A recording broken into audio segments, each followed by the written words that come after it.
The first thing I noticed about her was the way she touched things that didn't belong to her. She walked into my living room that Sunday afternoon, the first time my son brought her home, and her fingers trailed along the edge of my late wife's mahogany bookcase, the way a person appraises furniture at an estate sale. Not admiring it, calculating it. She ran her thumb across the spine of a first edition Steinbeck I keep on the middle shelf. And when she caught me watching, she smiled the kind of smile that knows exactly what it's doing. "You have beautiful things," she said. I thanked her and said my wife had good taste. She didn't ask about my wife. My son, Noah, was 34 years old that October, and he had always been the kind of man who led with his heart. His mother used to say it like a compliment. I sometimes said it like a warning. He had his mother's eyes and my stubbornness, and when he believed in something or someone he believed completely, the way only people who have never been truly deceived can believe. He had been with Sophie for 11 months when he brought her to meet me, and in those 11 months he had already talked about her the way a man talks about the person he intends to build the rest of his life around. I wanted to like her. I want you to understand that. I am not the kind of father who views every woman his son loves as a threat. I had welcomed 2 girlfriends before Sophie into this house with genuine warmth, had cooked for them, fixed things in their apartments, driven them to the airport at unreasonable hours. I am not a difficult man. I am just a careful one. 63 years of living will do that to you. You start to recognize things. And something about Sophie asked to be recognized. She was 31, beautiful in a way that seemed deliberately maintained, the kind of beauty that requires daily work and strategic presentation. She was a real estate agent, she told me, specializing in luxury properties. She had a laugh that arrived exactly when laughter was socially useful, and she asked questions about me with the focused attention of someone who had been trained to make people feel interesting. She was, by every observable measure, charming. And yet, I told myself I was being a paranoid old man. I told myself I was grieving my wife still, 4 years gone, and projecting that loss onto the first serious relationship my son had brought to my door since the funeral. I told myself a lot of things over the next 6 months as Noah and Sophie became more serious, as the conversations about their future became more concrete, as my son's savings account, which I knew about because we had always been that kind of close, began to quietly shift. It started with the apartment. Noah had a perfectly good apartment. He had lived there for 6 years, a solid 2-bedroom in a neighborhood I liked, 20 minutes from my house. He paid his rent on time, kept the place clean, had a parking spot. There was nothing wrong with it. But Sophie had ideas, she told him, about where they should be living together. Ideas about the kind of home that matched where they were going as a couple. She was in real estate. After all, she knew what was worth investing in. The new place cost twice what Noah's old apartment cost. It was in a building Sophie had connections to, she explained. She was handling the lease personally. She knew the property manager. I asked Noah once, gently, whether he had seen all the paperwork. He laughed and said Sophie had handled everything. She was the expert, he said. I nodded and said nothing. Then, there was the investment opportunity. A development project that Sophie's colleague was leading, she told Noah one evening at my dinner table, describing it with the ease of someone discussing the weather. Ground floor opportunity, limited partners, the kind of thing that didn't come around twice. She wasn't pressuring him, she said. She just didn't want him to miss out because she hadn't mentioned it. Noah looked at me across the table when she said it, and I looked back at him, and I did what a father sometimes has to do. I stayed quiet, because my son was a grown man, and I had learned the hard way when he was 26, and I told him I didn't like the business partner he had chosen, that fathers who push too hard get pushed away. Noah needed to find his own footing. That was what I believed. I still believe it. I just wish he had found it a little sooner. It was his 48th month with Sophie. I remember, because I had just passed the anniversary of my wife's passing, and I was in the particular rawness that those dates bring when Noah called me on a Tuesday night and asked if I wanted to come to the housewarming party for the new apartment. They had finally moved in together. Sophie had decorated it, he told me, and it looked incredible. She had real taste, he said, He sounded proud in the way that men sound proud when they are actually a little uncertain and hoping for confirmation. I said I would be there. The party was on a Saturday in March. I drove over with a bottle of bourbon and a houseplant, because bourbon is always appropriate, and houseplants are a statement of faith in the future. The apartment was on the 14th floor of a glass building that looked like it had been designed by someone who had never considered what it would feel like to actually live inside it. The lobby had a concierge. The elevator had mirrors on 3 walls. The apartment itself was beautiful, I will give her that. Sophie had a genuine eye. The furniture was expensive and carefully chosen, the kind of pieces that looked effortless and cost a fortune. There were cut flowers everywhere. There was a caterer. There were 30 or 40 people I mostly didn't know, young and attractive and loud with the specific confidence of people whose lives are, they believe, going extremely well. I found Noah in the kitchen, pouring drinks, and he hugged me with real warmth and showed me around, and I could see that he was happy, and that happiness made me want to let go of whatever quiet unease I had been carrying for months. Maybe I was wrong. Maybe she was exactly who she presented herself to be. Maybe my instincts had grown suspicious with age, had started seeing shadows in ordinary corners. I was standing on the balcony with my bourbon, around 9 o'clock, looking at the city lights, when my son came and stood beside me. He was quiet for a moment, which was unusual for him at parties. He was usually the energy in every room. Then he leaned close to me, and in a voice so low I nearly missed it under the noise of the party behind us, he said, "Dad, I need to tell you something, and I need you not to react right now." I kept my eyes on the city lights. I said, "Go ahead."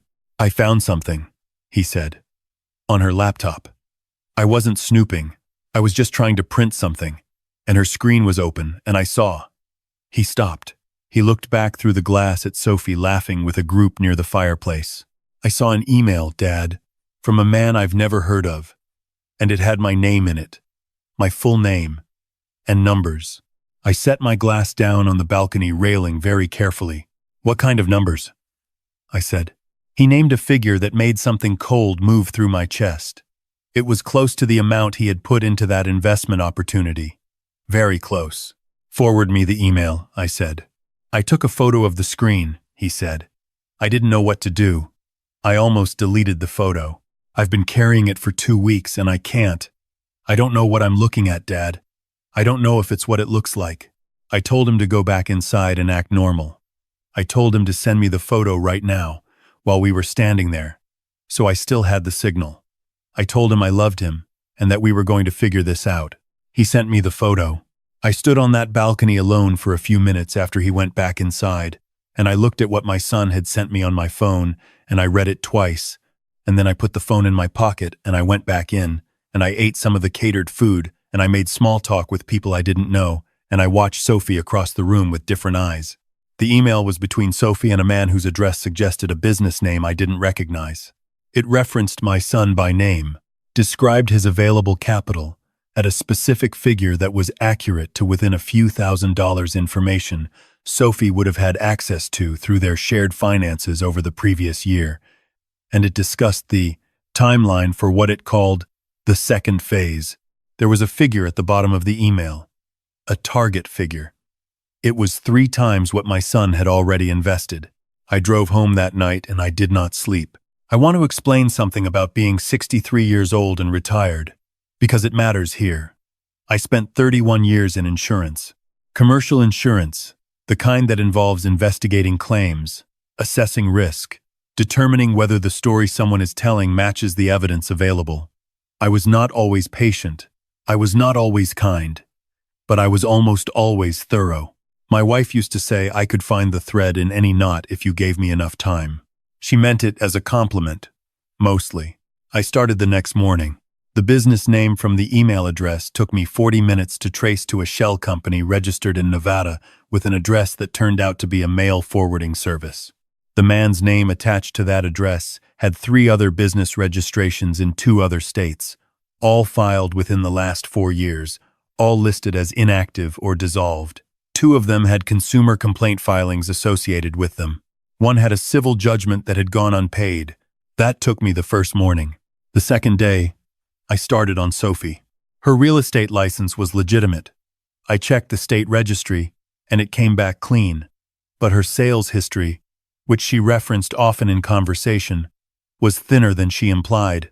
She had closed 4 transactions in the past 2 years, not the steady stream of luxury deals she described at dinner parties. The agency she was associated with was real but small, a boutique operation. And when I called posing as a prospective client and asked for Sophie by name, the woman who answered told me Sophie was a part-time independent contractor with them, not a full agent on staff. I went back further. She had lived in 3 cities in the past 6 years. I found 2 social media accounts under variations of her name that had been deactivated, one of them with a different last name than the one she used now. Through a contact I still have from my working years, a woman who spent 20 years doing background investigation for a regional insurance group, and now consults privately, I was able to pull together a clearer picture over the course of 4 days. The clearer picture was not good. Sophie had been engaged once before, to a man in his late 40s in another state, a divorced contractor with a healthy retirement account. That engagement had ended 18 months in, right around the time the man's retirement account had been partially liquidated for what he apparently believed was a real estate investment that never materialized. There was no criminal charge filed.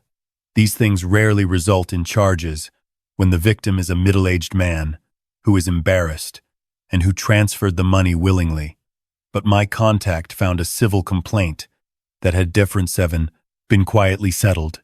Before that, there had been another man, older, a widower. He had lost a smaller amount.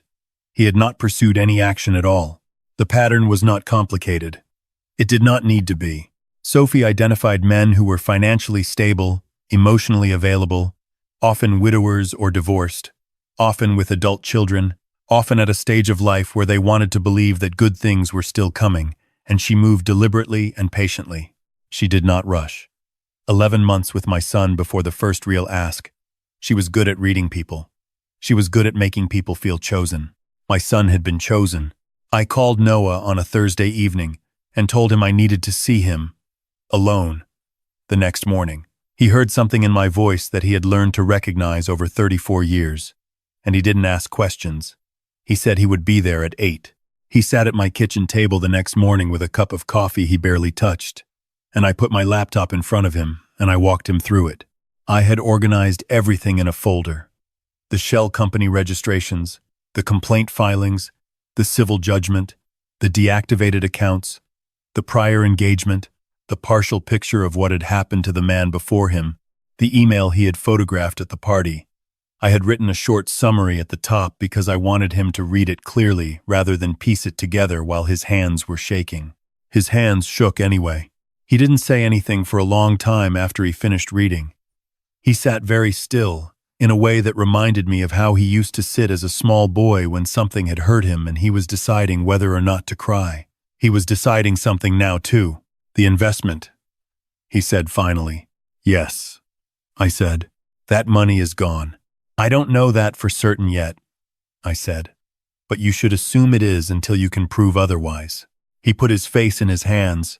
He sat like that for a moment and I let him. Because there is nothing to be said in those moments. There is only the moment, and it has to be lived through. Then he lifted his head and he looked at me with his mother's eyes and he said, "How long have you known something was wrong?" I told him the truth.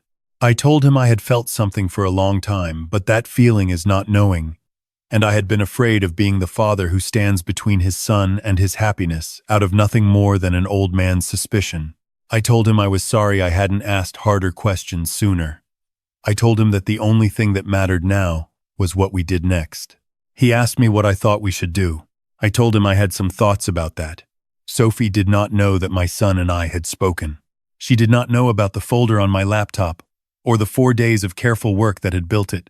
She knew, I suspected, that Noah had seen the email. She was too observant not to have noticed his demeanor shift over the past 2 weeks, but she had likely calculated that he would either dismiss it or confront her directly, and she was prepared for both. She was not prepared for a 63-year-old retired insurance investigator who had 30 years of experience waiting for the right moment. We chose the right moment carefully. Noah called her and told her he had been thinking about the second phase of the investment. the larger figure from the email, and that he wanted to move forward. He said he wanted to talk it through with her over dinner, just the two of them, and he hoped she didn't mind. His father as well, since his father had some financial experience and Noah trusted his judgment. He wanted everything to feel right before he committed. She agreed immediately. 2. Immediately. I noted. When Noah told me, she set the dinner for the following Tuesday at a restaurant she chose. Upscale. The kind of place designed to make large decisions feel appropriate. I spent the weekend between that phone call and Tuesday getting the last pieces in order.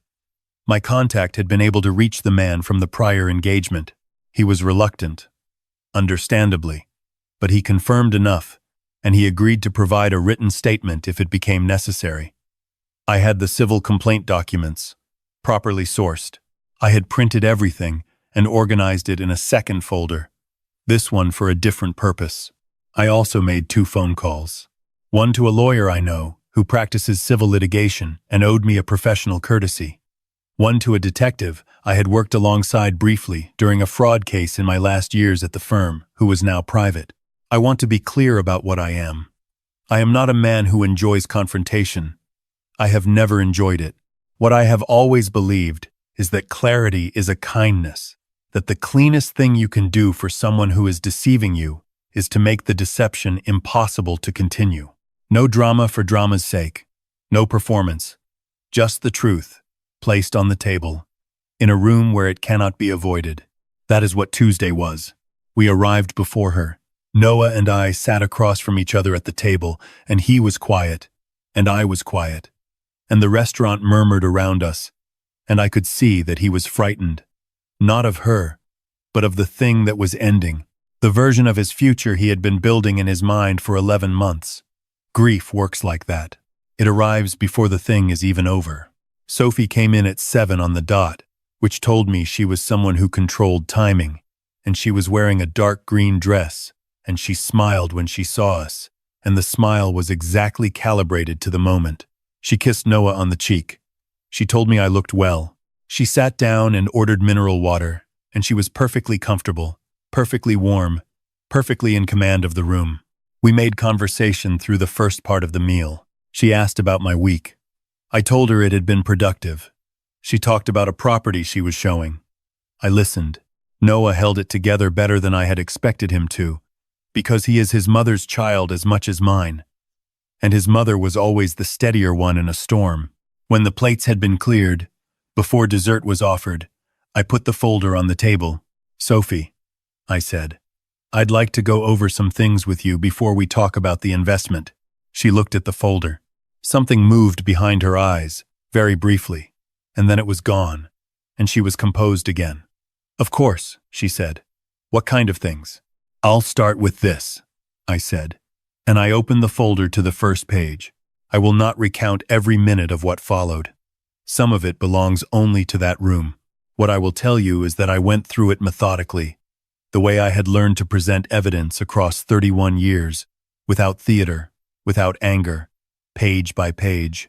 The shell company, the complaint filings, the civil judgment, the deactivated accounts, the prior engagement, and what it had cost the man involved. The pattern, the email my son had photographed. She tried, 3 times, to offer explanations. The first was confident. The second was less so. The third one she abandoned halfway through. At some point she looked at my son and she said his name in a particular way.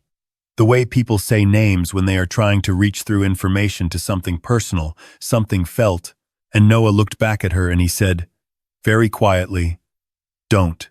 She stopped. I told her that I had a lawyer who would be filing a civil complaint within the week, unless the investment funds were returned in full within 10 days. I told her I had a written statement from the man she had been engaged to previously, and that his situation would be included in the filing if it proceeded.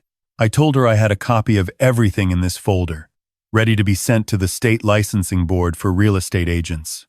I told her the choice of how this continued was entirely hers. I said all of this at the same volume at which I had been speaking all evening. The table next to us was having a birthday celebration, and they were laughing about something. The restaurant did not know anything had changed. Sophie picked up her handbag. She stood up from the table. She looked at me for a moment with an expression I had not seen on her before. Something stripped of its calibration. Something real. And whatever it was, I felt no satisfaction in seeing it. Only the particular tiredness that comes after something difficult is done. She left. Noah and I sat at the table for a while after that. He ordered a bourbon. I had one too. The birthday table sang happy birthday to whoever was celebrating, and the whole restaurant murmured along the way it does, that collective warmth that surfaces in public places and then dissolves, and we sat in it and didn't talk for a little while. She really did have good taste, he said at some point. He was talking about the apartment. Or maybe not only the apartment. She did, I said. I feel stupid, he said. Don't, I said. She was very good at what she did. Feeling stupid is not the lesson here. What's the lesson? I thought about it. I thought about his mother, who had seen through people the way light goes through glass, effortlessly, without needing to try. I thought about the first time I had held my son, 34 years ago, in a hospital room in November, and how it had felt like being handed something I had no idea how to protect. The lesson, I said, is that you asked for help. You saw something that didn't fit and you didn't talk yourself out of it, and you came to me. That's not stupidity. That's the thing that saved you. He looked at his glass. You knew something was wrong the first day, he said. I could tell. I suspected, I said. Knowing takes longer. The investment money came back. Not in 10 days, it took closer to 3 weeks. And it arrived through a wire transfer from an account that had one of the dissolved business names attached to it, which told me that money had been moving through those structures for a while. My lawyer sent a receipt of the return to Sophie and a letter documenting that we would take no further action, provided the return was complete, and there was no future contact. There was no response. There was no further contact. Noah moved out of the apartment in April. He found a place closer to me, back in the neighborhood I had always liked for him, a good apartment with nothing strategic about it. He helped me repaint my kitchen that summer, which it had needed for 2 years, and we listened to baseball on the radio while we worked the way his grandfather had taught both of us to enjoy it, and it was the best Saturday I had had in a long time. He is careful now, in a way he wasn't before. Not closed, I want to be clear about that. He still leads with his heart, because some things don't change and shouldn't. But he asks questions. He pays attention to what people do with their hands when they walk through a room for the first time. He notices when a smile arrives exactly on cue. His mother would have known all of this about Sophie the first afternoon. She would have seen it, and she wouldn't have been able to explain how, and she would have been right. I have never had that gift. What I have is patience, and the willingness to follow a thread wherever it goes, even when I don't want to see where it leads.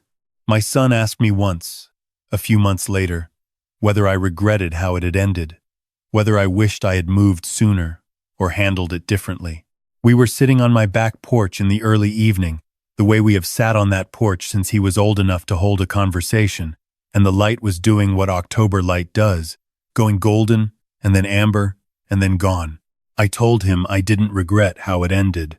I told him the only thing I had ever wanted for him was the kind of life that was actually his, not a life that had been constructed around him as a set for someone else's plans, but his own, built on something real, with someone who sees him and chooses him for who he is. I told him that was worth protecting. I told him it was the only thing I had ever wanted to protect. He didn't say anything for a moment. Then he said he thought his mother would have handled the whole thing more gracefully than I had. I said she would have. She would have handled it in about a third of the time with half the documentation. He laughed, and I laughed, and the October light finished going amber and went. There are things I know at 63 that I did not know at 34. I know that love is not the same thing as trust, and that trust has to be built from evidence, slowly, the way anything worth having is built. I know that the people who want to take from you almost always start by making you feel that you have finally, after all this time, been fully seen. I know that a father's job does not end when his children are grown. It only changes shape. I know that the victory worth having is not the confrontation, not the folder on the table, not the wire transfer receipt. The victory is my son on that back porch in October, still whole, still himself, still willing to call me when something feels wrong. That is the only victory that ever mattered. If this story found you today, I hope something in it was useful. I hope you have someone in your corner who pays attention. I hope you know that asking for help is not weakness. It is, in fact, the one decision that changes everything. Take care of the people around you. And pay attention to how people touch things that don't belong to them.